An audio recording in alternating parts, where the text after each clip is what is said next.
Hi, Austin. Hi, Brooke. Hi. Hi. Welcome to the show. Welcome. Hello, Heather. Thanks for having us.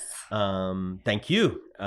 We appreciate you making time joining us on this topic of first-time home buyers. Of course. You guys are the aficionados of the first-time home buyers, or you're trying to be. You know, I love that. We're working on that magazine with the two of you on the cover, Perfect. right? You have the appropriate jacket to be on the cover of a magazine. I had to bring out my best jacket today. So, I would love to understand the passion that goes behind that, right? What is it that you like about working with first-time home buyers that gives you, this thing to get up every morning and do? I like just getting people excited about it. I think it's a process that not everybody knows about. It's a little convoluted sometimes, and just getting someone excited about the whole process is one of the things that really drives what we do and tailors how we talk to people and stuff like that. Yeah, and I enjoy kind of the humanitarian aspect of it, working with people, and having recently purchased my own home in the last few years, and being in that kind of age group, I think I understand the people going through it. And it's just really fun being able to help someone from the very beginning, not knowing really anything, to the end. Right. So it's a good process. I really enjoy it. Yeah, a lot of times first-time home buyers can get taken advantage of Right. in either before they get to the point they're making an offer or even during the course of the transaction. So you guys have heard any stories from clients that you've worked with or been in a process with somebody that you really needed to help them? I think working with people who have spoken with other agents and, I think there's a level of preparation that we do, at least us two, but also our company, where we really prepare first-time home buyers. I mean, we have our own home buyer class, but in addition to that, we also provide buyers packets. We do a buyer interview before you even get out and start looking at homes, because you get pretty excited once you start looking at homes, and it's easy to kind of see past those things, but it's really important that you know everything going in, like all the information, what's going to happen once you're in the transaction, and kind of the best techniques to use and what to expect. So we've talked with clients who have worked with other agents who just want to write the offer immediately without explaining it really. And we really take the time to walk you through step by step what this means, what this actually is going to entail, and how the process works and stuff like that. If any negotiating needs to happen, we try to explain it as clear as possible so that everybody understands, just so everybody's on the same page. Yeah, the more you can do to prepare before things happen, the better. I think that often gets lost. Right. So we like to take that time beforehand. What do you think is the biggest misunderstanding or the unknown that you guys run into when you're talking to first-time home buyers? Oh, Down payment. Down payment, and then also that you don't pay your buyer's agent. So that's important. Right. When you're a buyer, you don't pay your agent. First-time home buyers really don't understand that. They don't. Usually. They think you need to have 20% down to buy a house. You need to pay your agent, and that's not true. And it's so important to know, because, I mean, that's thousands of dollars difference. So. The look on their face when you say, "Oh, you don't actually pay me," is just, it's funny. It is. Because It it's is really kind of a out of the great norm moment, for a lot of things. But right. Yeah. Yeah. So I mean, it's kind of, I'm kind of curious that they think that they need to pay you to provide that service. That means that even you have to take it back. They don't have no understanding of how the real estate market works right. in the US. So it's Totally. just like, wow, you have to go all the way back to explain how this can be done and how could it benefit them. Right. The information can be really spotty. I mean, and what people think, and there's a lot of information out there. So it is important that you have an agent to kind of walk you through everything from the very beginning so that there's no misunderstandings. Right. And like you said, not having a knowledge of the process, that's kind of what stemmed the creation of our classes, was because there is a lot of stuff that you read on the internet, but it's not cohesive and it's not saying the same thing. So we wanted to create a way that people could talk to us, ask us questions, but also us to provide the information that's accurate. It can be different too, different counties, different states. Totally. So Yeah. it's important. Yeah. So speaking of different counties and states, so down payment, obviously the biggest thing that first-time home buyers are curious about. Or just misinformed Or about. misinformed right? about. Yeah, Totally. right. Totally. What do you hear? I get the 20%, right? That's like even seasoned home buyers sometimes don't know that you could buy with 5% down, for example, right? But what is outside of the 20% when it comes to down payment? What else do you guys hear? Is it because they don't know how to save? They don't know how to get it? They don't know that there's maybe down payment assistance? They definitely, gifts. Many people are not aware of the down payment assistance. Especially a lot of people aren't aware of like the special programs if you're in one of those like hero fields like nursing or teaching. And even people aren't aware that you can, even if they're aware that you don't necessarily need to pay 20%, sometimes they're not aware that you can go lower than 10. So, and it's very unique to each buyer. So it's super important to sit down with and figure out where they are blocked or having misunderstandings about the process. Right. Yeah. Totally. And a lot of people think that you need to just go see the houses first. They don't know that you should sit down with your mortgage or lender and actually talk about like what needs to happen. And they don't understand that your lender can help you prepare for the future, even a year in advance, even to help you meet your goal for the price point that you want to meet. They can help you catch things early on. Like if you have poor credit, maybe you need to work on that. And it can take several days, to kind of get someone through the process. So it's definitely better to be pre-approved or to speak with a lender before going to look at houses. Because in this market, if you find a house you love, if you're not pre-approved, you're probably not going to get it. Agreed. How do you guys conduct your education part of this in the effort that you guys are working on? Is it in person? Is it like a webinar? And how do you guys go about doing that? So we focus on in person. We try to change it, the locations around Sacramento. That way we can appeal to different areas, as well as showcase different areas around Sacramento.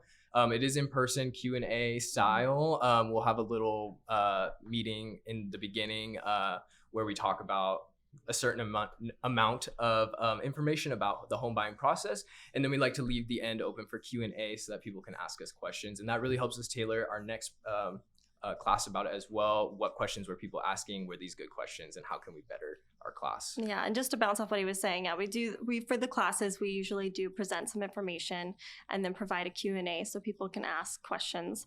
And then on top of that, when we're working one-on-one with the client, we usually like to sit down and have an interview. We have basically a couple of sheets that go on and talk about like we try to narrow down exactly what they're looking for, and then of course we go over the process with them. But we want to make sure that we know exactly what they're looking for, because it just makes the process much easier. It makes it clear for them, and then we can get them into that house that much quicker. And with our one-on-one buyers interviews, we give one to each spouse so that we can have them both fill one out and comparatively, and we can say, okay, well, you want this, you want this, which one? They're how not can we always meet in the middle? They're not always on the same page. It's super important, and then you can kind of figure out what's the most important to each of them. What is like kind of a deal killer, right? So it's been entertaining actually, but it's always a good thing. When you guys are getting questions in your Q&A, what's surprising that they ask you about? Oh, that is a good question. I mean, it's different every time. Oftentimes it's geared, so we always have like a lender with us. So oftentimes it's geared more towards them. They have a lot of questions, like financial type questions. But I think it tends to be around things that they're really not familiar with, like when it comes to there's like an issue with the house, they want to know like how does that get resolved, and of course we talk about it, but it's usually like something very specific, like what would happen if I found a crack in my like fireplace and things like that. Like it's more of like easing their concerns and like, can I get out of the house if like before we end the process, if there's something wrong, if I find out something's wrong. So it's just kind of reassuring them. So you guys meet a lot of people that obviously never been through the process, and then you help them to go through the process and they become homeowners, right? So that's got to be a very satisfactory, reward. But I'm sure you have a funny story, right? I'm sure there is a buyer that you were like, there's no way we're going to be able to get them to buy a home, and they did buy a home. Love to hear it. Well, I mean, it's my the last buyers that I helped with their purchase. Fabulous people, and I totally love them. They told me they wanted a 2-2 in Lamb Park, and at first I was like, like a 2-bedroom, 2-bathroom, and at first I was like, oh boy, that could be difficult Right. because there's not a lot of 2-bedroom, 2-bathroom houses out there. There's a lot of 2-bedroom, 1-bath houses, Yeah. 3-bedroom, 2-bath houses. So we looked for a very long time. We kept an eye out for several months and nothing was quite right until finally we found them a house, and it just happened to be a 2-bedroom, 2-bath in Land Park. And I just went there the other day. It looks fabulous and they're super happy. Oh, that's But I was awesome. like, they were like, I never thought we'd actually find it. Bit of a unicorn. So Yeah. we're pretty excited about it. Right. Nice. I had some clients that wanted to buy with a modular home on it. And that was a very hard and difficult process. They wanted it to be in Folsom or Orangevale, but all that stuff is, in Auburn, Placerville area and stuff like that. With some reassessments later down the road, after a long search, we ended up buying it in Folsom without a modular home on there. And it was a brother and sister. And then they ended up just splitting and buying 2 different properties just because of how difficult it was. But it really led me to make sure that I manage expectations properly, and that managing expectations really can help the transaction be a lot smoother, even in an emotional process like this. Yeah, that's so true, Austin. That management of expectations makes everything go so much smoother. And that goes back to our Yeah. buyer's interview as well. We really focus on managing those expectations Right. because it makes the process so much more fun Yeah, when it's everybody's super on the same important. page. Yeah. Yeah. Otherwise, you have unhappy clients, and that's never a good thing. Yeah. Especially when they have to go home with each other. Right. Right. Yes. Yes, so true. How do you stay up to speed on the ever-changing mortgage industry when it comes to first-time home buyer? How do you where do you get that information? How do you educate yourself? How do you believe what you're hearing is actually fact? So tell me a little bit about that. It's just kind of staying in touch with the lenders that you work with is super important. I know I get a lot of emails keeping me in touch, as well as things from the California Association of Realtors. We get a lot of content from them, and they're constantly updating us. But having someone like Alexandra from RedDoor is super important. We meet with her regularly, and she does fill us in if there's something we need to know, which is great. Yeah, just having that connection with people. CAR and SAR are really awesome about updating us on that stuff. But honestly, having that personal connection and just facilitating that over the years with Alexandra has been really beneficial for us. And it's opened up a lot of opportunities just for knowledge and learning about the different process. Very cool. Awesome. So most of your buyers probably done some initial homework on the internet. They all do, right? 99% of home buyers start on the internet. I'm sure it's 100%. We just have to say 99. 99. Yeah. And most likely they're geared with half fact and half Right. fake sometimes, because the industry is unfortunately has that in it. How do you help them identify the sources that gives them the ability to go, this is a validated source, this is a good information? How do you guys deal with that? I think it just depends on the person and kind of the information they come in with. So oftentimes you'll have clients come in with an online lender, which is, I'd say, pretty standard these days.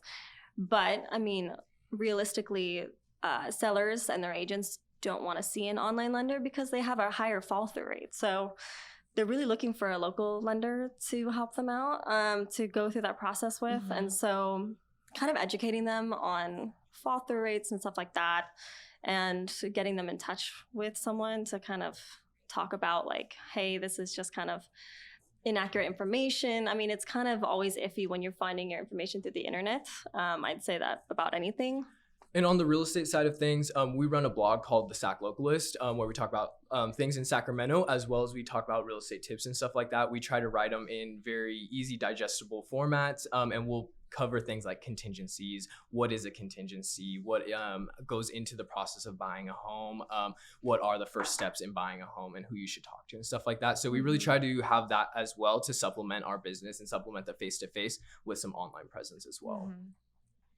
What do you think will help you do better with those first-time home buyers that you're trying to educate, but and obviously inform, but they're not ready today. But it's something that it's going to take them some time, maybe on their own term, when they have the time. Right.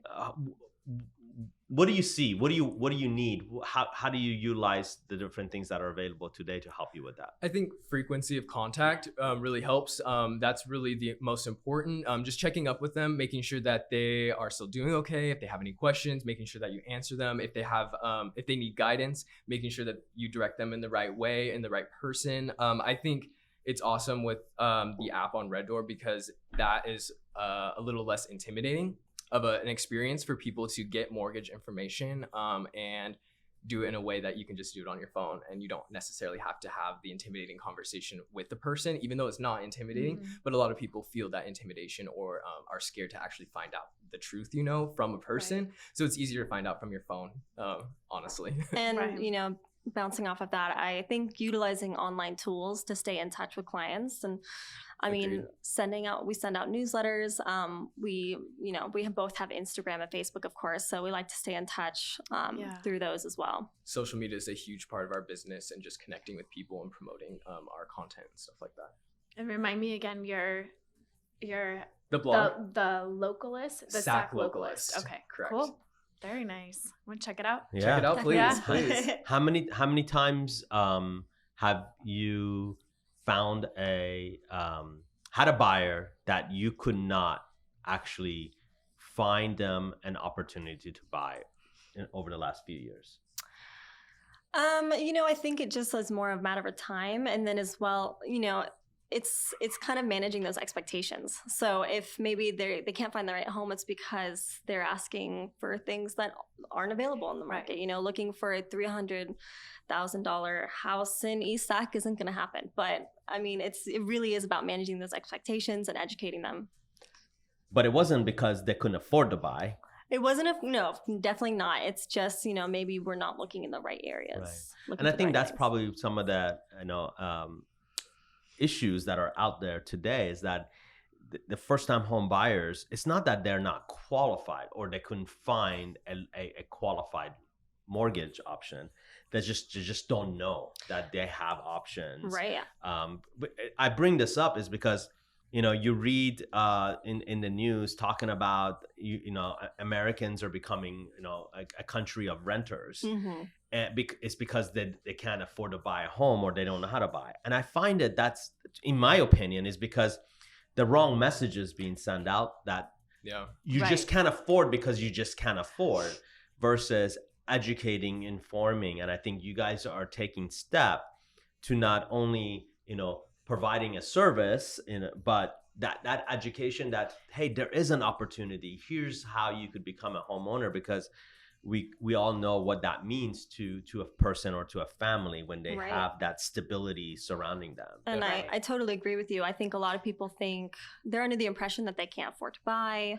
And more often than not, they are. They can totally buy. It's really about finding the right, program, and speaking with the lender. And maybe you can't afford to buy a $500,000 home, but you could probably afford to get into a $300,000 home. And why not put your money towards a mortgage than rent? Right. Because where are you going to be 2 years from that point versus if you continue renting over those 2 years? Exactly. Totally. And the way the market's going, I mean, better to buy now than buy 2 years from now. So definitely. Yeah. So on our product, RedDoor, that you just had a initial ability to use with your client. I'm curious to go, do you see tools and technology like that becoming part of the process of home buying and qualification as we move forward? And if you do see that, why do you think that's a beneficial for the buyer side? I definitely think it is. We're in such a tech-based society already, and we're only moving farther into that. I think it's super important to have that because everybody is busy, and everybody says they're busy, and sometimes it's easier to just pick up your phone and do it on your phone. And sometimes there's a less intimidation, like I said earlier, about using technology versus a person, which it shouldn't be that way, but in this society it kind of is now. So I think it definitely is going to be more integrated, and in the end of the day, they're tools. They're to supplement our business. In the end, we're still the person that makes the contact. We're still the person that negotiates for them and makes it happen. But I think it can help make our job a lot easier as well, as well as alleviate some stress for a buyer as well. Right. Yeah, we feel the same way, that it's not, tech is not taking away what still needs to be done by the professional that has the experience and the wisdom and the concern about the best interest of that client. Exactly. So, that's why we're sitting behind us with all of our licensed and local loan officers that actually power behind that experience for the client who's getting to see their options and understand their pre-approval power. Totally. Yeah. Without sounding like a billboard here, I'd love to know when your next workshop is. Yeah, when you guys hosting another first-time home buyer workshop? It's actually next month. It's coming up. It is. March 5th is when we're going to do it. We haven't decided on the place yet, but to be announced. Okay. But next month is when we're planning on doing another one. So where will people find you and know about where it's going to be and how to find you guys? Our Facebook and our Instagrams, they're just our names. And it's a great place to follow. I mean, we post a lot of interesting content to learn from, and we will certainly be posting the class there. You can get tickets there. Awesome. I think first-time home buyers are underserved. Yep. And I think they're misrepresented. And I commend you guys for what you do, because I think it's important. Homeownership provides a completely different prosperity opportunity for future, and more people know that they have options and there's a way to do that. I think it's really it's key. Empowering to own your own home, and it's very empowering. So right. Very cool. Yeah. Well, on that note, this is not our first podcast, but it's the first podcast regarding first-time home buyers. So we appreciate you guys sharing time with us, and thank you for doing what you're doing, because I think it's important. Keep up the good work, Brooke and Austin. Thank you. Thank you for giving us the opportunity to talk to you guys. Yeah. Thank you. Cool. And that is all we have for this podcast. Thank you so much for listening. And please remember to subscribe, rate, and review us wherever you heard this podcast. Until next time, heroes, see you later. Bye-bye.